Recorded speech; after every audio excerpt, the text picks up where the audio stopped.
이 시간 우리에게 주시는 하나님의 말씀은 욥기 32장 1절에서 10절입니다. 하나님의 말씀을 봉독합니다.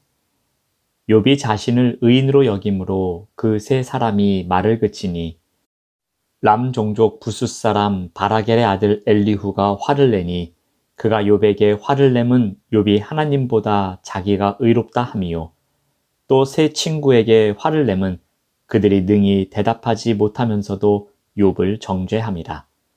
엘리후는 그들의 나이가 자기보다 여러 해 위이므로 욥에게 말하기를 참고 있다가 세 사람의 입에 대답이 없음을 보고 화를 내니라. 부숫 사람 바라겔의 아들 엘리후가 대답하여 이르되 나는 연소하고 당신들은 연로함으로 뒷전에서 나의 의견을 감히 내놓지 못하였노라. 내가 말하기를 나이가 많은 자가 말할 것이요 연륜이 많은 자가 지혜를 가르칠 것이라 하였노라.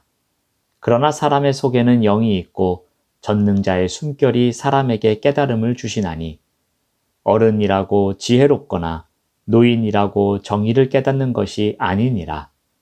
그러므로 내가 말하노니 내 말을 들으라. 나도 내 의견을 말하리라.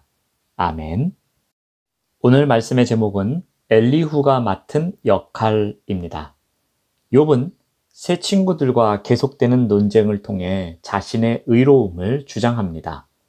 욥은 끝까지 내가 당하는 고난은 억울한 것이다. 그것은 하나님이 아신다. 억울하게 하신 하나님이 왜 그렇게 하셨는지 답하시지 않으면 우리는 알 길이 없다라고 주장하고 있었습니다. 친구들은 지금까지 욥을 정죄했지만 그가 인정할 만한 어떤 증거도 제시하지 못했기에 더 이상 욥을 정죄할 수 없었습니다. 그래서 오늘 본문 1절이 이렇게 시작합니다. 욥이 자신을 의인으로 여김으로 그 세 사람이 말을 그치니. 결국 욥과 세 친구들 사이의 논쟁은 끝이 납니다. 욥과 친구들 간의 대화가 더 이상 진전되지 않자 이를 지켜보던 엘리후가 마지막 참가자로 등장합니다. 그가 욥과 어떤 관계에 있는 사람인지 알려진 바는 없습니다. 그렇다면 여기에서 갑작스럽게 등장하는 엘리후가 맡은 역할은 과연 무엇일까요? 엘리후는 부정적인 면이 있습니다. 일부 학자들은 엘리후에 대해 부정적인 평가를 내립니다. 그는 잘난 체하고 거드름 피우는 사람이며 우둔한 사상가이자 매력 없는 잘난 척하는 자이며 당혹감과 불안감을 주는 잔혹한 자라고 평가합니다. 반면에 긍정적인 역할을 이야기하기도 합니다. 욥기 42장에 나오는 결론을 보면 하나님이 세 친구가 틀렸다고 하시고 욥이 옳았다고 판정을 내려주십니다.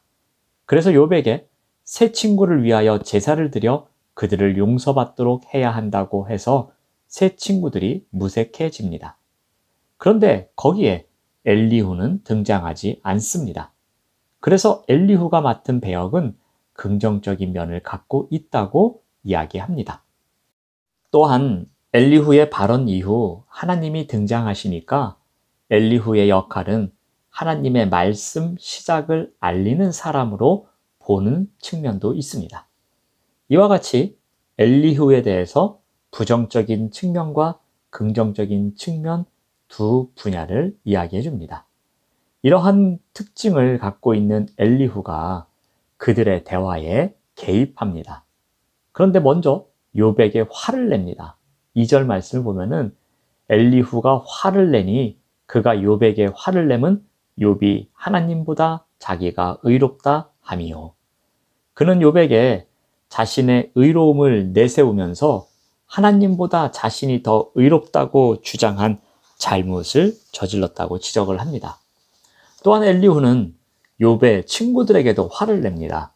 3절 말씀을 보면은 그들이 능히 대답하지 못하면서도 욥을 정죄함이었다고 합니다. 엘리후는 욥의 친구들에게 욥의 죄에 대해 어떤 답변도 하지 못하면서 욥을 정죄하기만 한 잘못을 지적하고 있습니다. 엘리후는 이제까지 욥과 친구들의 대화를 듣기만 했습니다. 지금까지는 참아왔습니다. 자신이 그들보다 어리기에 그것이 예의라고 생각하며 참았습니다. 그래서 엘리후가 주장하기를 그들의 나이가 자기보다 여러 해 위이므로 욥에게 말하기를 참고 있다가 세 사람의 입에 대답이 없음을 보고 화를 내니라 라고 기록합니다. 이와 같은 엘리후의 발언에 담겨져 있는 의미가 무엇이겠습니까? 7절하고 8절에서 이렇게 이야기를 합니다. 내가 말하기를 나이가 많은 자가 말할 것이요 연륜이 많은 자가 지혜를 가르칠 것이라 하였노라.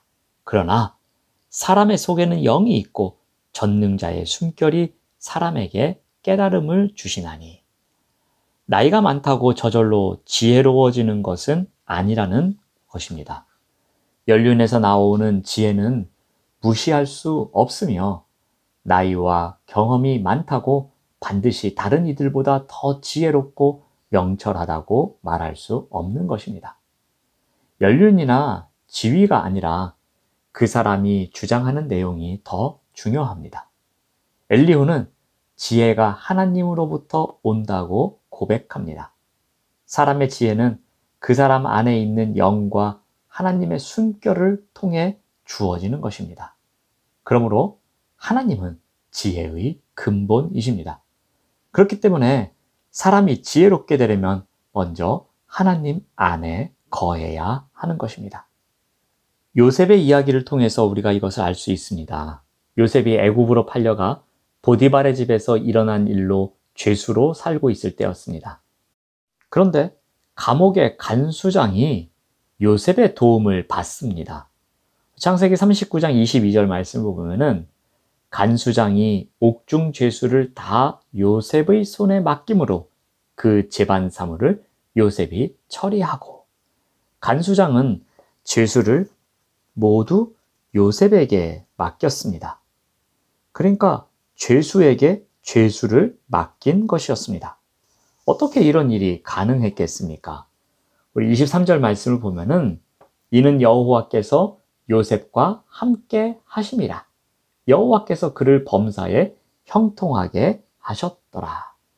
하나님께서 함께 하시는 삶이었기에 그는 지혜를 얻을 수 있었고 하나님께서 주시는 지혜로 요셉은 살아갈 수 있었습니다. 야고보는 세상에서 배우는 잘못된 지혜에 대해 정욕의 것이며 귀신의 것이라고 하면서 그 속에는 시기와 다툼, 혼란과 악한 일이 있음을 지적합니다.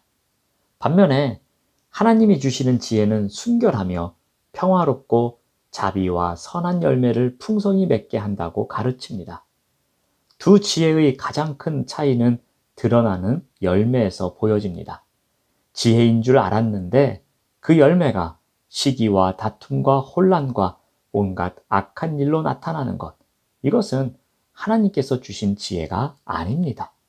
하지만 하나님께서 주신 참된 지혜는 평화와 자비와 선한 열매를 맺는 것이었습니다.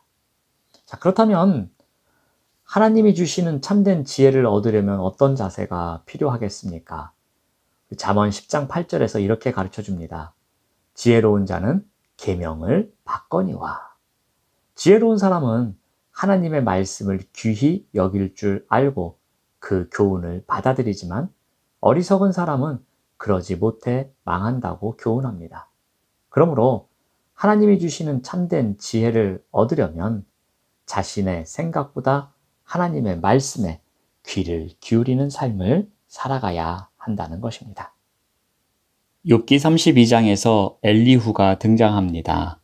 그에게 맡겨진 역할은 무엇입니까? 지혜는 하나님께 속한 자가 얻는 것임을 선포케 하는 역할이 맡겨집니다. 오늘도 하나님의 말씀에 귀를 기울여서 하나님께 속한 자로 지혜의 열매를 맺으며 살아가시는 우리 모두가 되시기를 바랍니다. 기도하겠습니다. 하나님 감사합니다. 지혜는 하나님께 속한 자가 얻는 것임을 우리가 돌아봅니다. 오늘 하루도 살아가는 가운데 하나님께서 들려주시는 말씀에 귀를 기울여서 하나님께 속한 자로서 지혜의 열매를 맺으며 살아갈 수 있도록 인도하여 주시옵소서. 예수님의 이름으로 기도드립니다. 아멘. 생명의 말씀으로 나를 채우